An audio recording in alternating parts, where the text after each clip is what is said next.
MSNBC is on this thing. All right, what's going on out there we need to debunk? How did two of President Trump's top perceived enemies end up facing that kind of audit? The kind of audit that seems designed to dig up any possible dirt. How exactly does that happen? A spokesperson for President Trump said he had, quote, no knowledge of this. But in a statement to the Times, Comey said what we were all thinking, quote, maybe it's a coincidence, or maybe somebody misused the IRS to get at a political enemy. All right, folks, I am sorry. I did not expect to do another live stream today, so I do not have my earphones. I can't hear how I'm sounding to you. So hopefully the volume is okay and everything. Folks, welcome to another single-issue podcast or live stream by the Great American Mail, the Florida and Georgia lawyer that breaks down the issues of the day through the lens of the Constitution, history, and the law. We're here to debunk this story by the New York Times.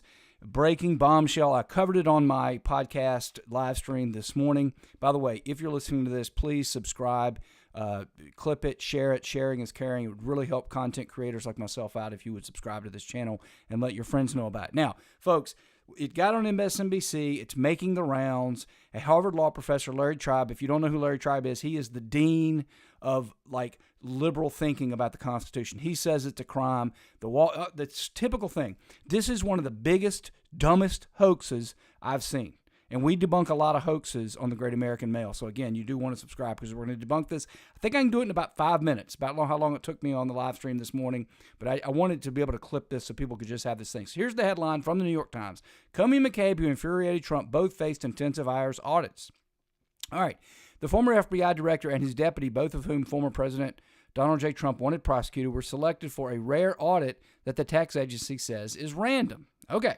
This is written by Michael Schmidt. I've looked him up. He's 28 years old, which means he's so young, he's been raised in this era, he may actually think this is journalism. But let's see how far we can get before we can debunk it, all right? So we're so far in. We've read the headline. We're already past what 60% of Americans don't do. 60% of Americans do not go past the headlines. We're going to go past it. Among taxpayers, the most invasive type of random audit carried out by the IRS is known, only partially jokingly, as an autopsy without the benefit of a death. The odds of being selected for an audit in any given year are tiny. Out of 153 million individual tax returns filed for 2017, for example, the IRS targeted about 5,000, so roughly 1 in 30,600. All right, bingo. We can already debunk them because that may be true. There might have been 153 million individual tax returns filed for 2018. Again, on the Great American Mail, we go to the left-wing sites. This is Vox. Ezra Klein's group is left as get. I mean, there's like Stalin, okay, there's like Mao, and then there's Vox. I mean, it's left, all right? Over 60 million Americans have taxes so simple the IRS could do them automatically. Folks, I happen to be a small business person. I have very complex taxes because I have a business. I have been audited 3 times because of that. It is not unusual if you have a complicated tax returns. They said 60 million. If you take the other, so that's 60 million that filed the 1040EZ. A lot of you probably do file a 1040EZ. It's just quickie. There's nothing to it. You take the standard deduction. It's all done. Probably another 60 million do relatively simple returns. They don't do the 1040EZ where you just take the standard deductions. You might actually have, a housing deduction or something like that. But you still file a very simple return. If you looked, and I before I went live stream today, again, folks, I'm doing this quickie. I don't have a lot of my equipment, but I tried to look up how many people file returns, for example, that have a Schedule C for a business, such as myself. I couldn't find it, but it's got to be very, very few. That's where almost all of these 5,000 come. So he's already lied to you right there off the bat, or been lazy. He's a child, who knows? All right, one of the few who received a bureaucratic letter with the news that his 2017 return would be under intensive scrutiny was James B. Comey, who had been fired as FBI director that year by President Donald J. Trump. Furious over what he saw as Mr. Comey's lack of loyalty. So we're going into what's not relevant. What's this got to do with the facts? So we can skip that paragraph. He was okay. Now here we come down. What happened in 2017, folks? Okay, what happened? Politico, again, left-wing site. Comey inks multi-million book deal. Right? Former FBI Director James Comey has reached a multi-million-dollar book deal with Flatiron Books to pen a yet unnamed book on leadership. What do book deals come with? they come with advances. So he got a multi-million-dollar advance in 2017. Let's go back to the article. The IRS decides to audit a person who in 2017, probably for the first time, Comey's been in government so long, this is probably the first time the computer said, wait a minute, you've been filing a 1040 EZ or a simple 1040. Now all of a sudden you're filing a 1040 and you've got a separate business and book royalties and speaking fees and all these other things. And we know the same thing happened to Mr. McCabe. He is now a commentator on CNN and MSNBC. He's a legal analyst, for crying out loud. So obviously this reporter, nowhere is this mentioned. Nowhere is this mentioned. It's nuts. It's debunked right there. You don't need to know any more than that, right? It's not as rare as he says, right? And then B, now he's put himself into the category of things that aren't rare at all. So why is this a story? Well, it gets better, all right? Let's go down. Okay, we looked at the last paragraph. He's under intensive scrutiny, blah, blah, blah. He got fired in 2017. They don't mention the book deal here because it's the New York Times. It's a hoax. It's a hoax. Mr. Comey was informed of the audit in 2019.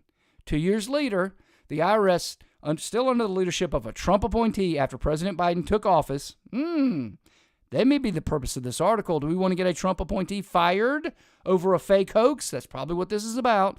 Picked about 8,000 returns from the same audit Mr. Comey had undergone from the 154 million of returns in 2019, or about one in 19,250. I've already debunked that. If you go down to what they audit, they don't audit 1040 EZs.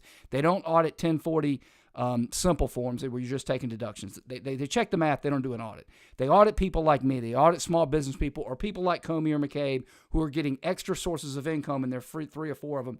That's when they want to come in and kick the tires, right? It's just as simple as that. Plus, he's going all over the country. He's never took expense before. Now he's taking all this expenses for dinners and travel. Simple as that, folks, and we know what's going on. What's another clear?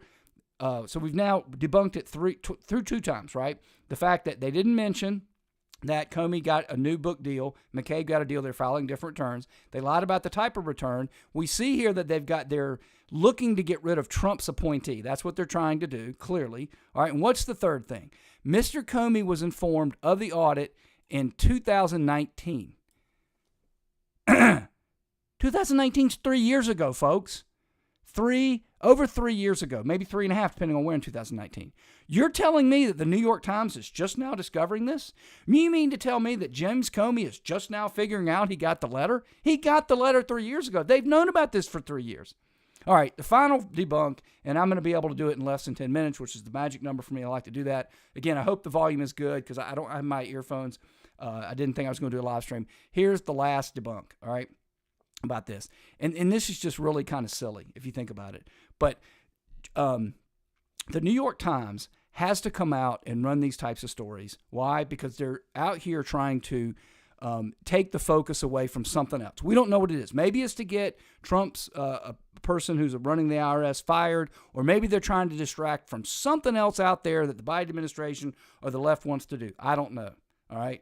But I do know this, all right? I do know this, okay? The IRS doesn't need to support anything they say because whatever is said, people will just run with it. They won't care. So the question is, what is the IRS? What is this meant to distract us from? Right? Why is this coming out now? I don't know, but we know it's a hoax. Anyway, we've debunked it in less than 10 minutes. Again, if you like this live stream, please subscribe and tell a friend, tell lots of friends, in fact, and we'll see you next time we come up with something that we need to issue a single issue podcast or live stream about.